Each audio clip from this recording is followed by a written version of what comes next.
guys, and welcome back to another episode of Total Control with SD Huesca. Firstly, I made a boo-boo, quite a massive one if I'm honest. You might have noticed that there wasn't a video on Sunday. That wasn't because I was scheduling there to be no video. I'm an idiot and scheduled it for the wrong day, and then I couldn't change it because I wasn't at a computer and unable to fix it. Frustrating. The reason I didn't actually notice this until I came to record this morning, however, was because I have notifications set up for my channel on my personal YouTube account. That way I can make sure videos go out on time, in theory, and make sure that everything's working perfectly. However, recently, particularly recently, the YouTube notifications have been arriving as and when they please, really. It's like second-class mail these days. Sometimes I'll get the notification 3 or 4 hours afterwards to say the video's gone up. It still went up on time, but YouTube are just like, we'll tell them later. It's fine. In fact, I've even had them pop up the following day. So when I didn't get the pop-up, I just thought, it's probably just YouTube being YouTube. However, that was not the case, and it was totally my fault. I accidentally scheduled it for the 23rd instead of the 22nd. Totally my fault. So yeah, apologies for that. We all make mistakes, me especially. And just quickly on this, will there be a Polonia looking forward? Yes, I am going to do that very soon, actually, because I think it's unlikely we're going to be streaming any of that right now. I'm just not in the position to be able to do that currently. I know, we've been there before, but I really do have to put things like my mental health first over things like that. I've started doing cognitive behavioural therapy, and I cannot recommend it enough, in all honesty. It's kind of helped me understand things that are important and things I enjoy more, and do not worry, the channel is very much inside that bubble. It's just taken me a little while to reassess things a little bit, so do not worry. There should be a video up about my FM20 plans. You might have already seen it depending on when I decide to put it up, or it might be up tomorrow. Who knows? But do not worry, I will be doing a Polonia looking forward as a result of that.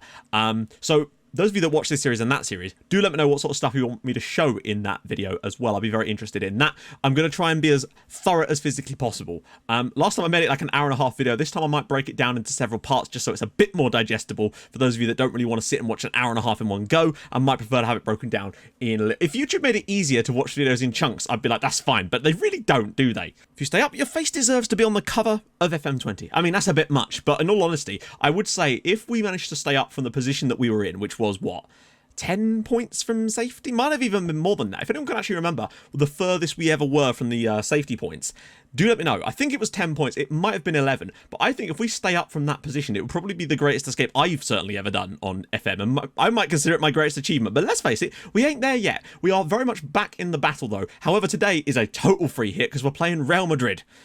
I mean, yeah, away from home at the Bernabeu. We're just going to go there and have a crack at them. Juan Hernandez can't play for us. We might be able to get those loan signings done, though, in time. Hopefully, if we can get Woodburn and Willock in, that would just give us that little tiny bit more depth. And I really just want backup to Yaya Toure, because I don't believe that Melero really cuts it when he's in the squad. Now, he does exceed in certain areas, but I just don't think he does the same job. Whereas I feel like Joe Willock might well have a bit more about him. So we'll see. So today, it's about Real Madrid. Firstly, I need to cancel that friendly with Oliver because I feel like he's a bit below our station. And also because I didn't want to play... at the time, I thought that was all right, but I kind of do want to have a crack at Real Madrid, and I want to make sure that we've got at least everybody fully fresh, ready to do that. So we'll need to adjust training again, particularly with the Real Madrid game being on the Saturday. This stuff is all fine, but we do not want a match practice on Tuesday now. Going to put team bonding in there, and actually, while we're at it, we might as well do a community outreach too. Also going to dump in a defense shadow play one in there too. A bit of recovery here, some corners. I think that's fairly light coming up to it. Bit more ball retention sort of stuff. Although, yeah, we've been doing really well at the chance creation. And I do think that just working on this for a little bit has helped boost the attributes maybe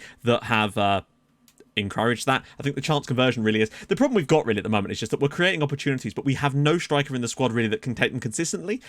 Hernandez showed me something against Getafe that makes me think that maybe he's that guy. But we're not going to have him till February, so we really won't know if that's the case. We need someone to step up, and Gallego is going to have to be that man, unless Woodburn can come in and do that job, perhaps, but we'll see. Also, since the new features are out, those of you that would have seen that, what do you guys think of the new features? I like the new Youth Academy thing. It looks very interesting with the youth intake, because I want to try a save potentially next year, not as the rebuilding to everything like that, later on, where every single team in the world is under transfer embargo, and every single team, including mine, has to use their own youth products for the entire save, and I think that would be kind of cool. So looking at the friendly, we did really well, as you would imagine. Galan, he was excellent in that friendly. He was just assisting for days. Gabardino Mango came on... That's incredible, actually, because he scored a goal, he nearly had another one, and he didn't complete a single pass in the entire time he was on the pitch, which was like 20 minutes if I recall. Willock set to move on loan to Huesca. Beautiful. We'll have to mess around with the registration, which might not please a few of the players, but I think it's important to know, just to see where he kind of lines up. So he's around about the same kind of quality level as Melero and Toure, but I just wanted more players in that area. One thing he does have, though, is pace. and tons of it. He's a good dribbler, he's a good passer, he's got good vision. I like it. Yeah, so he's not great in the air, he's not good long shots, and he's not good leadership. His positioning isn't great, but he does have some of the core attributes that I want. So he would play as an advanced playmaker on attack. So he's a better dribbler of the ball, he's got better first touch, he's got equally as good passing, slightly better technique, his anticipation is a tiny little bit worse, excellent determination too, which is very helpful. He's better in the flair side of things, slightly worse off the ball, but decent teamwork, decent vision. He's got much better acceleration and agility as well in that midfield. So I think that's a good piece of business for us bringing Willock in. To be honest, I think he's a better player than Gonzalo Malero in a lot of areas. There is some areas where Malero is going to stand out, of course, but I think for Willock being an attacking player, he's good, and he's going to be a great backup to Toure because we need that.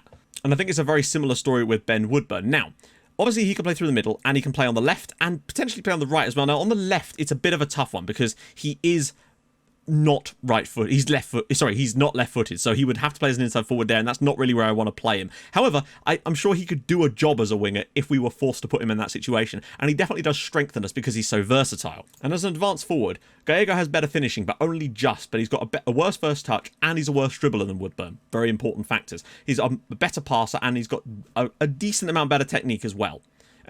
Anticipation, they're the same. Decisions, they're the same. He's the same off the ball, and he's got the same work rate. So he's equal or better in all of the technical and mental attributes, apart from finishing by 1, but I mean, that is minuscule. Where I think it really does start to show, though, is he's faster. He's got better agility. He's got better balance. He doesn't have the jumping reach, so there is the aerial threat that's going to be a bit lacking. Same amount of pace and a little bit less stamina, but I think Woodburn, again, is an improvement, or it's certainly a good addition in that side of the team, to be perfectly honest. And this really is where things start to get very, very difficult for us, because we're only allowed 23 outfield players. So, and 2 of them have to be goalkeepers.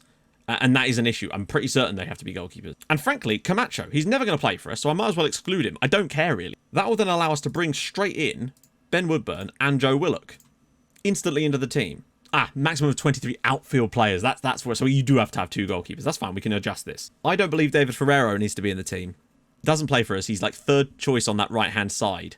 And yeah, he wants to leave as well. Okay. Real Madrid apparently play strikerless. Okay, I guess that's the thing they do then. Oh, that's interesting. Not going to break in behind us much, I suppose, unless they're going to be using Bow. This is going to be really interesting to see how we do against. Is he kind of like a natural replacement for Pulido? I'm going to add him to the shortlist and keep scouting him. He's an interesting one, and he's just been placed on the transfer list for £1.1 million.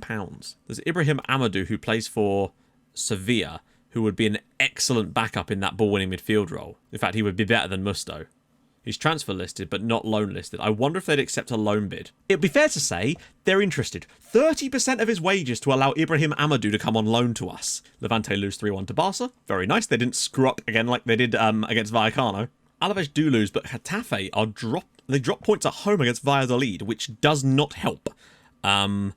Because that actually does move us one further place away from the relegation zone. However, what I would say is we now have game in hand on all these teams. If we were to beat Real Madrid, which we won't, but you never know, we would then move to within 1 point and definitely stay in the battle. Nilmar's now pulled his thigh. I mean, do we care at this point? What I would say is I think tactically we found something that I think is going to work more often than not against teams that are down there and should be beaten. Like, at the end of the day, we beat Getafe. They're a good side. Like, they were top half at the time. We beat Eibar. They were a top half side at the time. These are... Well, actually, Getafe might have just slightly slipped. They were on a bad run of form. But even so, we looked good against Real Sociedad. We've definitely shown something. Today against Real Madrid, when we get to the game, is a free hit. But you never know. End of the winter break. Did you enjoy the break? Yes, it was nice to take a step back. All the team cohesion's just ticking over. This is good. There's a real vibrancy about the group. It's an amazing squad. That's really going to help, I think. Pompey has 6 assists. He's definitely contributing. Less on the goals, more on the assists. Celta Vigo now beat Levante, which means Levante now are 2 matches further along than us and are only 4 points above us. That is good to see. We're actually picking up some games in hand now, when at one point we were ahead of these guys. Malero doesn't like the fact that he's not playing so much and thinks he's not going to play anymore either. Is he on loan? He's probably on loan.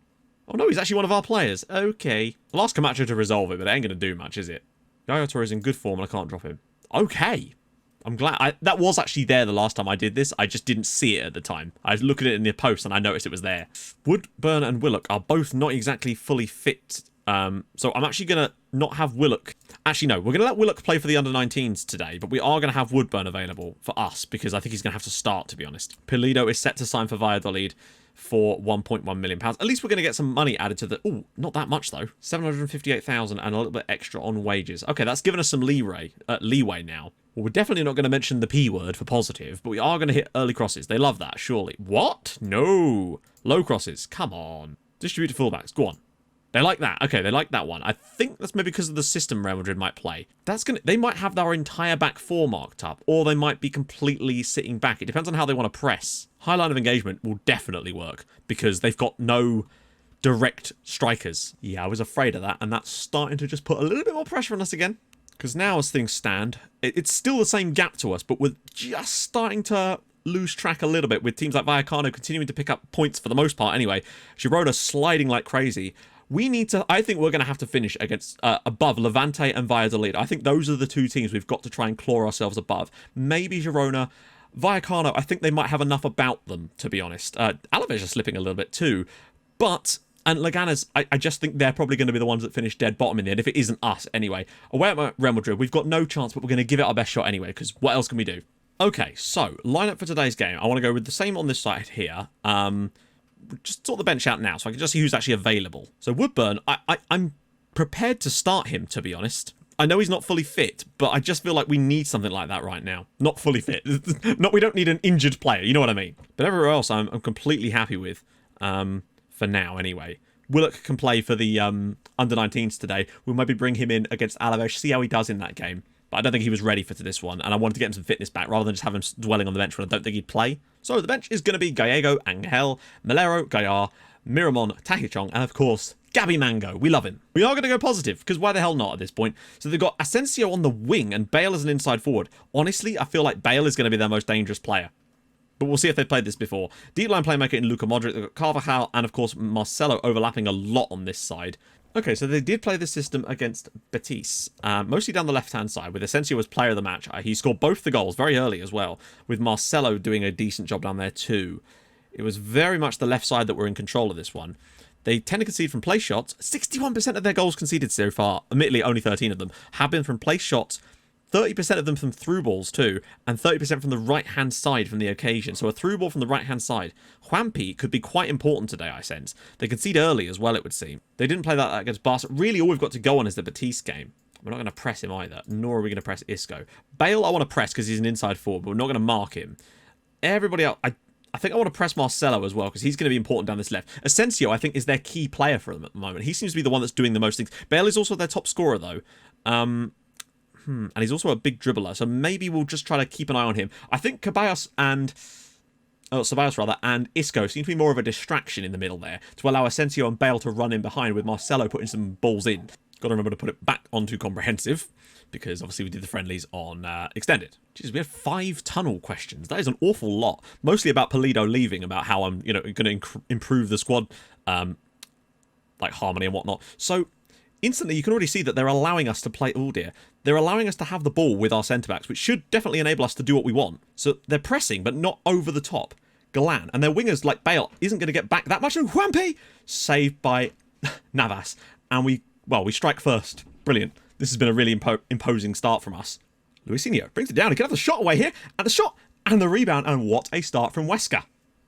But they'll get us with their quality, I think. That's going to be the issue. That there's no pressure on both the centre-backs, which allows them to just... perhaps that wasn't the best idea there. Maybe look for the wide ball instead. Kroos. Asensio getting into the channel. People in the box, good tackle. But if we took an unexpected point from this match, that would be really, really great in terms of taking some of the pressure off. Juanpi, go on, lad. Have a little bit of a run. He's got Woodburn. Woodburn's got men back across. Can he find one of them? No, he can't. But again, we look dangerous on the break. Being marked out pretty nicely there. Modric creeping forward. Uh-oh. Oh, they could have got a ball through there, potentially. Oh, wow. Oh, wow. And that's what I'm talking about. The pure quality of the individual player there is what has created that opportunity. I don't think there's anything we can do there tactically about that. Like, we've got everybody set, looking pretty comfortable. They slip the ball into Carvajal here. He goes round the fullback, and it's an insane finish. The centre-back is right there, and he's just popped that in the far post. I just don't know. That's just pure quality. Sometimes you just got to hold your hands up and say they are simply a better football team. And that's the kind of goals that better football teams can score against you. Luisinho. But we're not done yet. Kroos. Back out to Modric.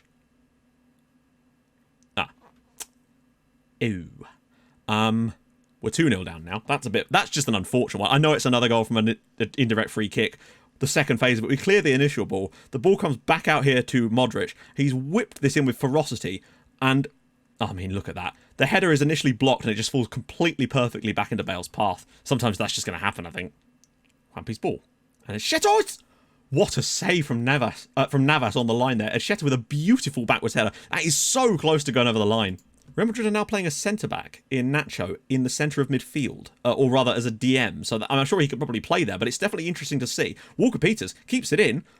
Woodburn? Not quite. Can he turn it back inside for someone, perhaps? Nobody has won us yet another corner, and Escheto has looked dangerous from these so far.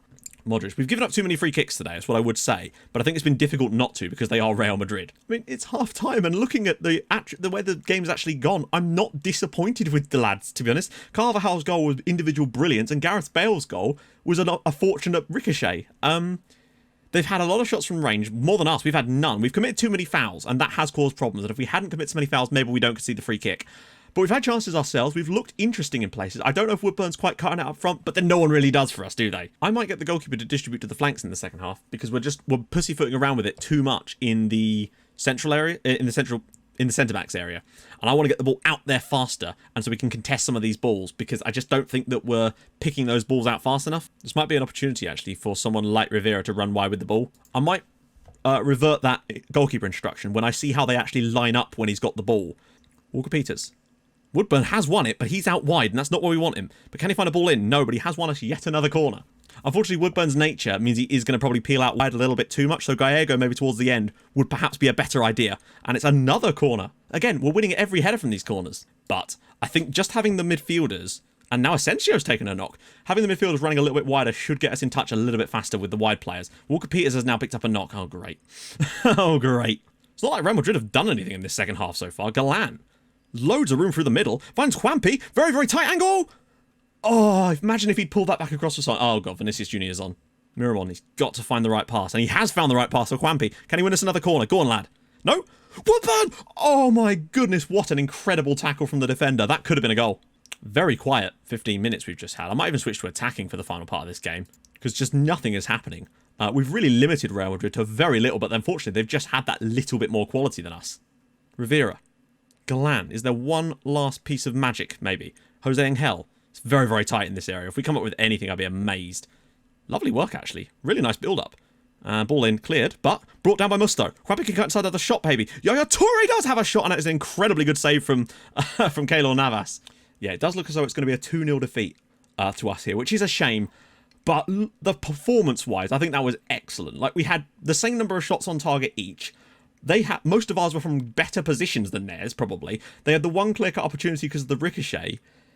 I think that is an incredibly, very, very composed performance, considering it was against Real Madrid away from home. And I think we really held our own in places in this match and looked pretty damn good for the most part. It's just, on another day maybe, I don't know, maybe if Hernandez is in the squad, maybe we could find some balls in behind. I don't know. We didn't really look good getting in behind them today. That's one thing I really would say. I'm still pretty pleased with the 2-0 defeat to Real Madrid. It could have been a lot worse for us in terms of defensive side of things. We could have get hit for 6 or 7. We might well have done earlier this year. Didn't score though, which is a bit of a shame. But I can't really fault the lads for that, to be honest. Walker-Peters, 1 day type 5. Fine by me. Galan covers a lot of distance. That is interesting. Okay, well, it's a defeat. That much we know. But we kind of knew that coming in, that that's what was going to happen. Next, though, we travel away to Deportivo Alavés, and I feel like if we put in a performance like that against Alavés, I think we could get something from it. And honestly, if we took a point from this game against Alavés, I'd be really, really happy, because I think that would just keep us going, and then we have to travel away to Bilbao, which is always going to be difficult. But we did all right against them earlier this season. You never know what we can do. But it's the 2 games after that. At home against Girona and away against Vallecano. I think we need to get 4 points or even 6 from that. And if we do, then I really do think that the survival is fully on the cards at that point. But we'll see, won't we? So if you've enjoyed this episode, then do drop a like on the video. That'd be awesome. And if you're new to the channel, subscribe. That'd be great too. And I'll join you guys in the next episode for some loveliness against Alavés. That's going to be massive for us. And I really do think we're capable, particularly if we can get another player in. And I think we've definitely strengthened in the right areas. I'll see you guys soon. Thank you so much for watching. Bye-bye.